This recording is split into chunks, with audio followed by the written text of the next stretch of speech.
안녕하세요. 반갑습니다. 쉼표 청춘의 윤정혁입니다. 자, 이제부터 제가 다시 유튜브를 좀 시작하게 되었습니다. 일단 최대한 많이 올리기 위해서 좀 노력할 거고요. 원래 제가 편집자를 두고 유튜브를 시작을 했었어요. 그런데 이제는 제가 좀 편집을 해서 핸드폰으로 찍고 여러분들하고 조금 만나볼 계획입니다. 그래서 그런지 여긴 지금 저희 집 거실이고요. 그래서 거실에서 여러분들하고 좀 만나 뵙고 이야기 드리고 이렇게 어, 좀 짧게 나마 이야기를 하려고 합니다. 일단 컨텐츠에 대해서 일단 이야기를 좀 드릴 거예요. 컨텐츠 같은 경우는 공공기관 입사에 대한 얘기를 좀 먼저 해드리고자 합니다. 실제로 공공기관을 준비하시는 분들은 많은데 공공기관을 어떻게 그리고 어디를 가야 할지 모르는 분들이 많으시잖아요. 그래서 그 부분에 대해서 공공기관에 대한 입사 준비 팁 이런 것들을 좀 짧게 올리려고 합니다. 약간 깊이 있게 가려고 하기도 할 거예요. 지금 이제 제가 이어폰을 끼고 있잖아요. 이어폰을 끼고 있는 이유가 지금 마이크 선에 문제가 있어서 마이크 선이 또 구비되는 대로 여러분들한테 조금 잡음이 있더라도 좀 양해 부탁드리고요. 오늘 또 첫 편집이니까 여러분들이 조금 양해 부탁드립니다. 어찌됐건 계속 컨텐츠 얘기를 드리면은 또 여러분들이 댓글에다가 여러분들의 고민 또는 어떻게 했으면 좋을지에 대한 얘기들까지 해주시면은 고민 상담소 또 만들어서 여러분들하고 조금 제대로 된 소통 해보려고 하거든요. 그래서 좀 몇 개 이제 하다가 여러분들이 댓글도 많이 써주시고 하다 보면은 이제 또 생방 라이브로도 여러분들의 고민을 직접 받을 수 있도록 이렇게 노력을 하도록 하겠습니다. 자, 그러면은 오늘 첫 번째 주제인 공공기관 입사 알고 시작하자. 이것에 대해서 한번 말씀드리겠습니다. 그 전에 이건 알고 가야 될 것 같아요. 공공기관에 대한 부분, 공공기관이 무엇인지에 대해서 먼저 이야기를 좀 드리고자 합니다. 사실 공공기관이라고 얘기를 하는 것은 공기업, 준정부기관, 그리고 기타 공공기관으로 나눠져 있죠. 공기업은 36개 정도가 있고요. 준정부기관은 93개, 그리고 기타 공공기관은 지금 현재 등록된 거는 210개로 총 339개로 되어 있습니다. 지방공공기관, 지자체에서 운영하는 지방공공기관 제외하고입니다.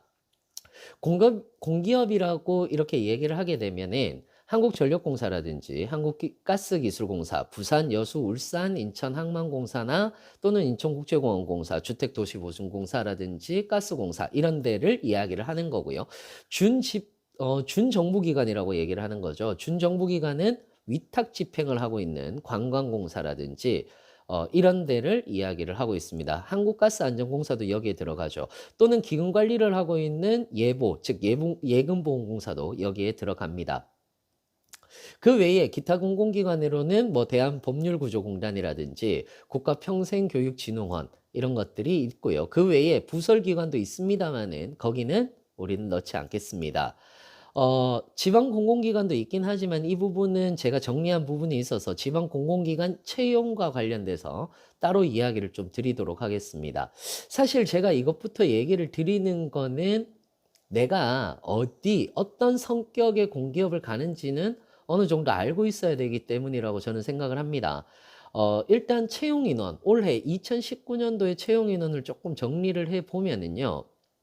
2019년 기준으로 3, 4분기까지밖에 정리가 안 되었습니다. 그래서 지금 현재는 총 23,800명 정도를 채용했고요.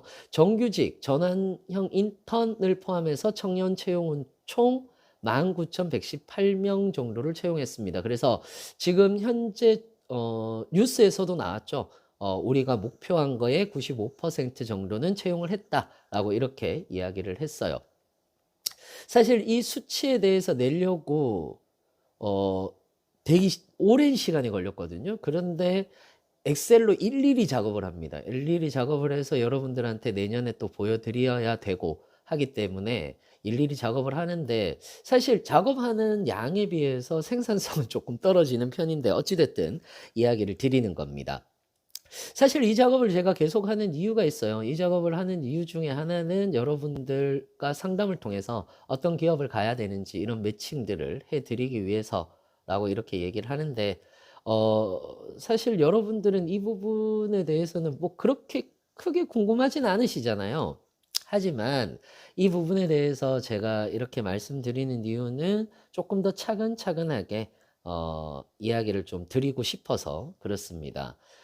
진짜로 앞으로 정말로 부지런히 열심히 하나하나 이야기를 드리겠습니다. 일단 오늘 먼저 공기업 입사하기에 대한 첫 번째 주제는 바로 공공기관이 이야기하고 있는 직무적합도라는 얘기입니다. 이 얘기를 원고를 쓰다 보니까 조금 시간이 조금 오버가 될 것 같아서 아마 1, 2부로 나눠서 여러분들한테 이야기를 드리려고 합니다. 사실 국가직무능력 표준이라는 NCS라고 얘기를 하는 것이 생겨나면서부터 우리한테 익숙한 용어가 바로 직무적합도라는 얘기인 거죠. 사실 직무적합도라는 얘기는 사전에 등재되어 있는 얘기는 아닙니다. 그래서 학문적 용어도 또 다릅니다, 실제로. 그래서 검색을 해보면 직무적합도에 대해서 얘기하는 바가 싹 다 달라요.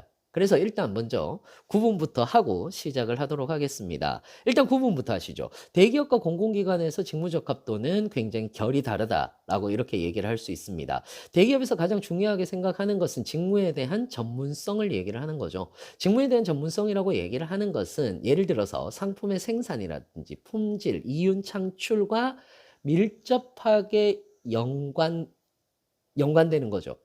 그렇기 때문에 해당 직무에 대해서 얼마나 잘 알고 있는지 또는 자신의 전공이나 능력을 개발해서 회사의 직무와 얼마나 잘 연결시킬 수 있는지를 보는 거죠. 예를 들어서 자신이 마케팅 직무를 한다고 쳐요. 그러면은 지원하는 제품이라든지 현재 하고 있는 마케팅 사업이 무엇인지를 알아야 하고, 더 나가서 어떤 제품을 마케팅할지에 대해서도 알아야 하는 것이죠. 지금 잠깐 보니까 여기 조명을 켜놨거든요, 제가. 그래서 안경에 조명이 비치는데 너무 신경 쓰지 마시고 그냥 보셨으면 좋겠습니다.